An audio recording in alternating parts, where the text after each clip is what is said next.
Fala, torcedor do São Paulo, tudo bem com você? Vamos aqui acompanhar as últimas notícias do São Paulo, né? Ver o que a mídia esportiva tá trazendo aí de notícia do nosso amado São Paulo Futebol Clube. Pra você que é novo aqui no canal, já seja bem-vindo, já se inscreve e deixa seu like, mas sem mais enrolações, bora acompanhar o vídeo. Pedrinho, traga as informações pra gente, por favor, meu querido.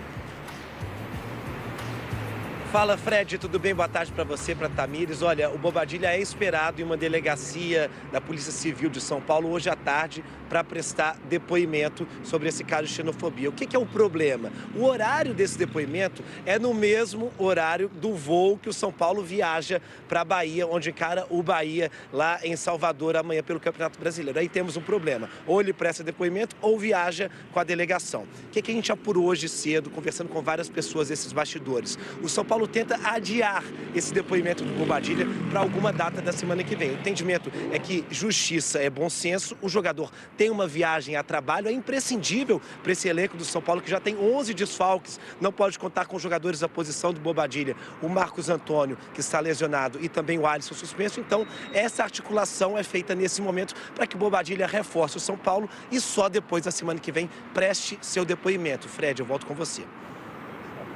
De caso, reencontro do tricolor paulista com o mito Rogério Ceni.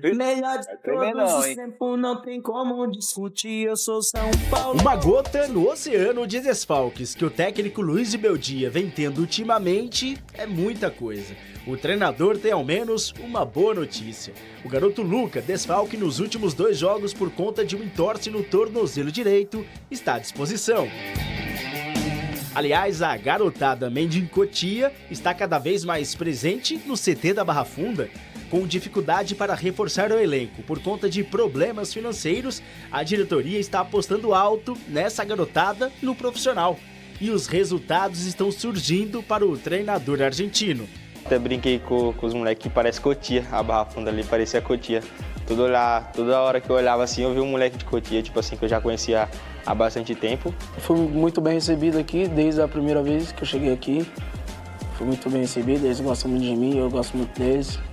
Para mim é uns pais para mim. Atualmente, 11 jogadores, oriundos recentemente da base de Cotia, de 2022 para cá, fazem parte do elenco profissional do São Paulo. E mais 6 nomes Mendicotia, que são do elenco sub-20, frequentemente são chamados para compor o time de Luiz Beldia. Para se resguardar e não perder os seus talentos, a diretoria renovou o contrato com mais 3 jogadores. Os laterais Igor Felisberto e Mike e o atacante Paulinho. É uma ação estratégica do clube garantir esses atletas para que eles cresçam, sejam integrados ao time profissional, ao time principal e tragam dividendos de resultados esportivos, assim como ele esteve na Supercopa, eu me lembro dele com o cabelo cortado. A felicidade indescritível, né? É um clube que eu tô aqui desde os 11 anos, então poder já assinar o profissional e poder estar renovando, a felicidade sem palavras mesmo. Em relação ao paraguaio Damian Bobadilla, acusado pelo venezuelano Miguel Navarro de xenofobia, ele é esperado para prestar depoimento hoje à tarde na Delegacia de Repressão aos Delitos de Intolerância Esportiva. O São Paulo viaja também hoje à tarde em voo fretado para Salvador, já que amanhã enfrenta o Bahia pela 11ª rodada do Campeonato Brasileiro. Bobadilla foi convocado pela seleção paraguaia para as eliminatórias da Copa do Mundo. Inclusive, enfrentará o Brasil na Arena Corinthians. E o argentino Gustavo Faro, treinador da seleção paraguaia, falou sobre o caso envolvendo o jogador. Dami é chico extraordinário. O Damian Bobadilla é um menino extraordinário, com bons valores, educado e tem um respeito absoluto com todos. Obviamente que dentro de campo se passa muita coisa, e não quero justificar absolutamente nada. O que se passa no campo, morre no campo. Adentro da cancha passam montão de coisas. Falar sobre o São Paulo, contei para vocês com exclusividade nessa quinta-feira que Olivier Giroud, atacante francês de 3 Copas do Mundo, campeão mundial em 2018, tem sido oferecido para clubes brasileiros, certo? Consegui descobrir que um dos times que receberam essa sugestão foi o São Paulo, até porque o tricolor procura um centroavante desde a lesão do Caleri. Giroud tem 38 anos de idade, pertence ao Los Angeles FC, que já declarou que topa rescindir o contrato de forma amigável, liberando o atleta, apesar de o vínculo se encerrar em dezembro desse ano. Giroud ganha R$1.700.000 brutos na Major League Soccer e já disse a seus representantes que, se pintar proposta de clube grande do Brasil, topa fazer a mudança. Mas São Paulo já descartou qualquer tipo de negócio, alegando que o Giroud está muito velho e custa bastante dinheiro. Idade avançada, performance bem abaixo, são 12 jogos, 2 gols e 2 assistências na atual temporada, tem sido inclusive muito mais reserva do que titular em Los Angeles. Para piorar, o São Paulo não tem capacidade de assumir um compromisso de R$1.700.000 por mês de salário. O tricolor passa por enormes dificuldades financeiras. Só para fechar o noticiário do São Paulo, outra informação exclusiva: Luiz Gustavo deve voltar a treinar com o elenco apenas durante a pausa do Campeonato Brasileiro por conta do Super Mundial. Ele vai precisar de fato ficar 3 meses ausente por conta daquela embolia pulmonar, ainda segue tomando medicamentos e enquanto ele toma esses medicamentos está proibido de treinar. Como esse episódio aconteceu no início do mês de abril, a tendência é que no início do mês de julho ele esteja liberado para fazer atividades. Dessa maneira ficaria como reforço para o tricolor na volta do Super Mundial.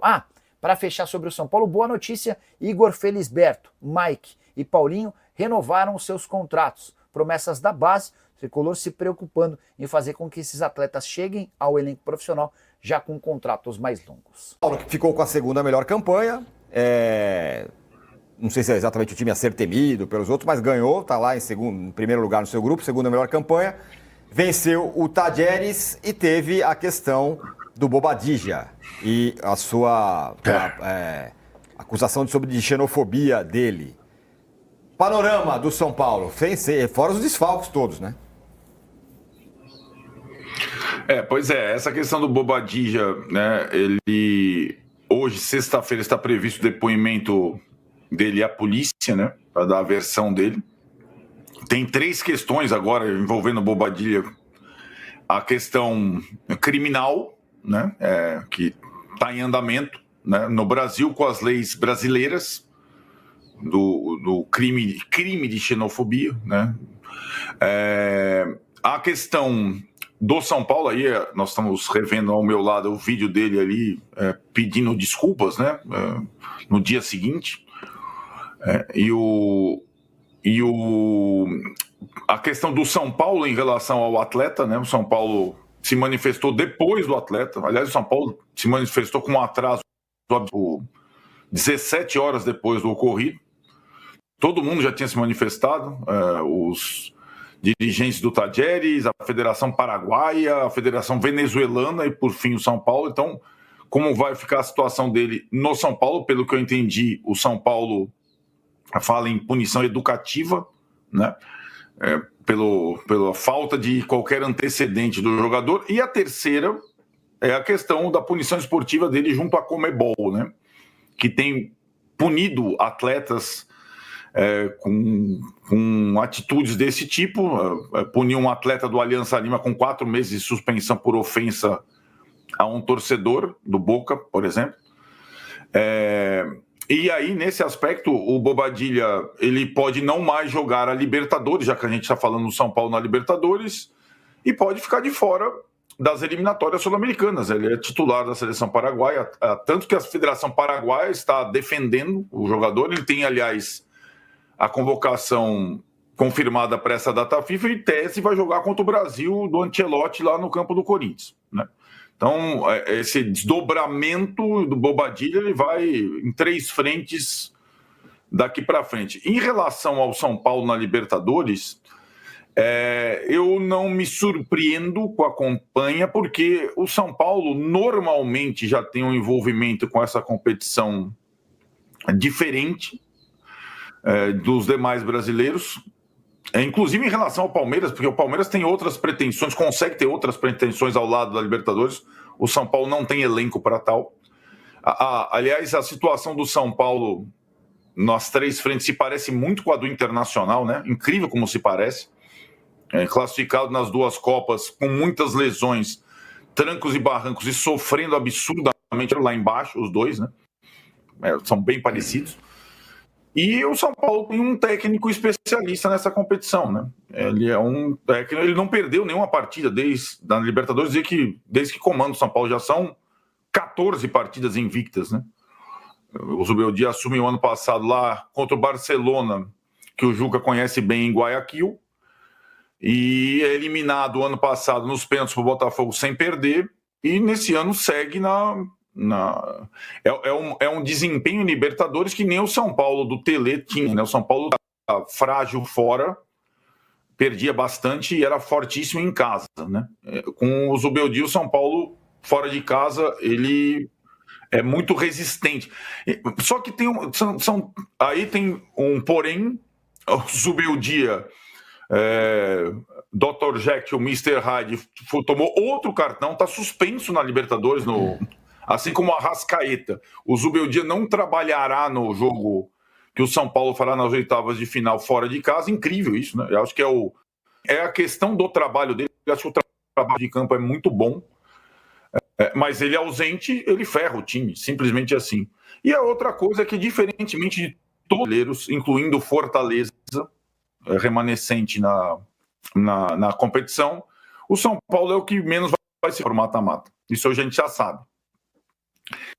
Que é um ano diferente, é um ano de contenção, o time não tem dinheiro para fazer contratações, o elenco está mutilado, o principal, que era capitão do time, também um cara que vivia Libertadores, o Cadieri, não volta mais esse ano.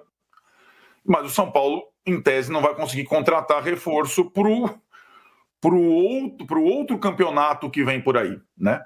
Então, e um detalhe, né, também importante, o São Paulo conseguiu essa campanha por conta do Luciano, que é o jogador do São Paulo mais criticado, a estrela mais criticada. O Calheri se machucou logo no início da competição, só jogou contra o Talheres em Córdoba.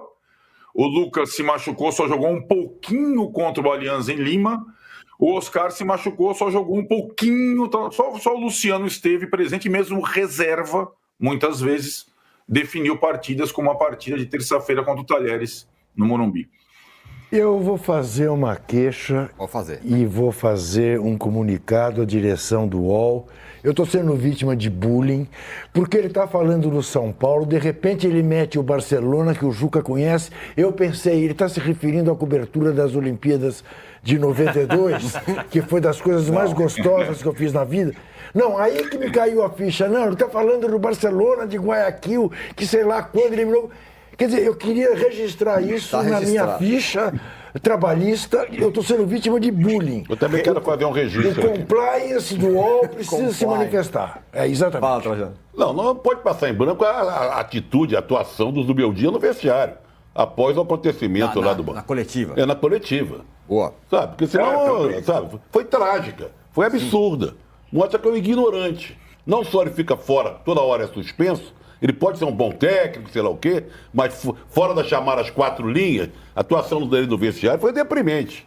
Foi deprimente e merece. E o São Aliás, a Independente soltou uma nota muito melhor que a do São Paulo, que a do clube. A torcida Independente, é verdade. E muito antes melhor. até, né? O São Paulo conseguiu demorar mais que a Independente. O São Paulo demorou, foi postação no dia seguinte sobre o caso do Bobadilla. Então, você tem razão, Trajano. Ele foi expulso, ele não quis falar sobre os cartões e depois não quis falar sobre a questão. Ficou ofendido. Ficou ofendido. Exatamente, ficou ofendido. Tem toda a razão. Mauro, qual é o mérito do São Paulo aí para você nessa classificação, nessa boa campanha? Os nomes que você apontaria, vai. Rafael. O time joga bem fora de casa e acho que isso é um grande diferencial, né? Acho que o time superou bem aí as adversidades, muitos desfalques. O Luciano, de fato, apareceu bem aí em momentos difíceis, né? Ele que chegou a ficar fora do time. O trabalho do técnico é um bom trabalho. Agora, eu acho que o grande diferencial é o fato do São Paulo ter conseguido fazer uma campanha fora de casa melhor do que em casa.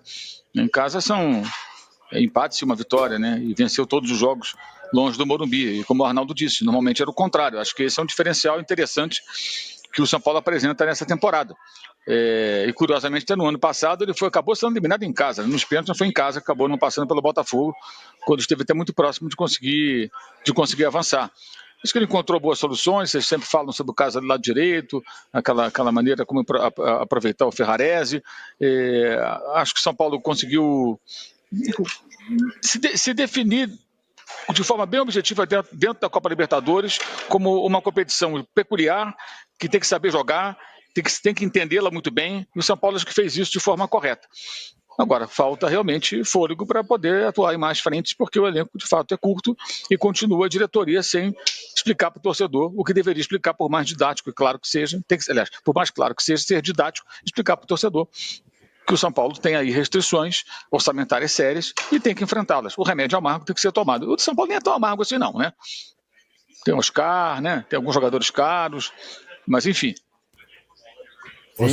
Oscar só depois da Copa do Mundo, de Só clubes. depois da Copa do Clube, exato, só em julho.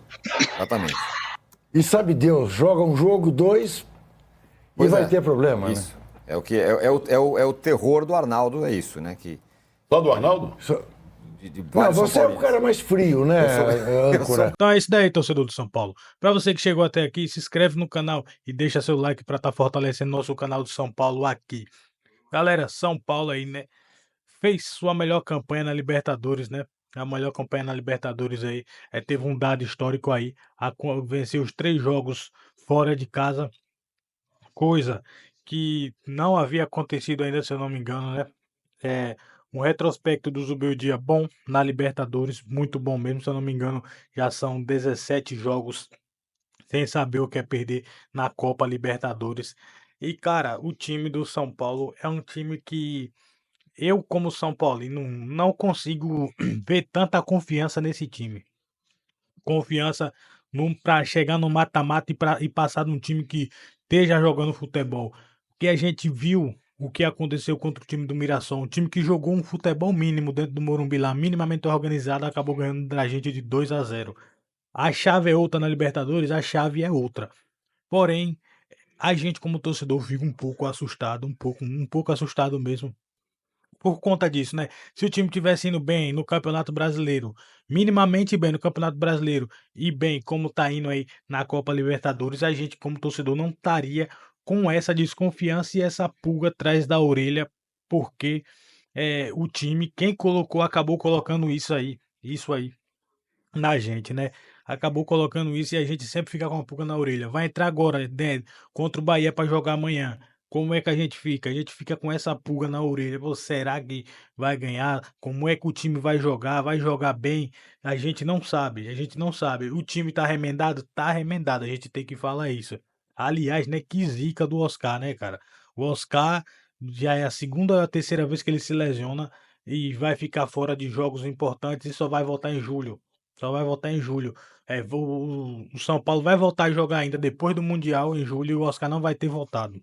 Lucas também, peça principal nossa, fora. São 2 jogadores que podem ajudar o São Paulo aí nesse segundo semestre para conseguir trilhar seu caminho e ter um time mais consistente aí a ganhar a Copa Libertadores, né? Porque a gente vai precisar de Lucas, a gente vai precisar de Oscar. Então, o São Paulo tem que trabalhar muito nos bastidores aí para estar fazendo com que Lucas e Oscar volte 100% sem risco de se lesionar, né? Porque as 3 vezes que o Oscar voltou, o Oscar se lesionou e ficou fora. E para um jogador que está ganhando volta de 2 milhões de reais no São Paulo, não está podendo atuar, acaba sendo um pouco complicado mesmo, porque o nosso elenco a gente sabe que não é um grande elenco, não tem um substituto pro Oscar. Substituto natural seria o Rodriguinho, só que o Zubeldia não tem muita confiança. Tá colocando o garoto Matheus Alves, que oscila muito. Vai um jogo bem, outro mal. Um jogo bem, outro mal. Nesse jogo aí mesmo, contra o time do Tajeres, ele não entrou bem mesmo. Ele entrou como titular ali, ficou sumido do jogo. Luciano, que entrou no lugar dele, acabou entrando melhor do que ele. Muito mais ligado no jogo, o Luciano entrou. Tenho que ressaltar isso. Entrou muito mais ligado no jogo e acabou fazendo um gol ali para nós, sendo decisivo como ele é. Não tô defendendo a titularidade do Luciano. Só tô falando da forma com que ele entrou no jogo. E para mim, eu sempre venho falando aqui, para mim o Luciano é jogador de segundo tempo. E vale a pena testar o Luciano no lugar do André Silva ali como um falso 9. Vale a pena, eu sempre venho falando isso daí. Só que infelizmente o Zubeldia não me ouve, né? E alguns membros da torcida também já devem ter imaginado isso. Em alguns grupos aqui de WhatsApp, de Telegram que eu também tô, a galera também fala a mesma coisa. Então seria uma boa se o Zubeldia testasse o Luciano como um falso 9. Né? Para nós ver como ele se sai, até porque ele é cara de gols decisivos. Galera, Então é isso daí. Chegamos ao final de mais um vídeo aqui. Até a próxima aí. Valeu!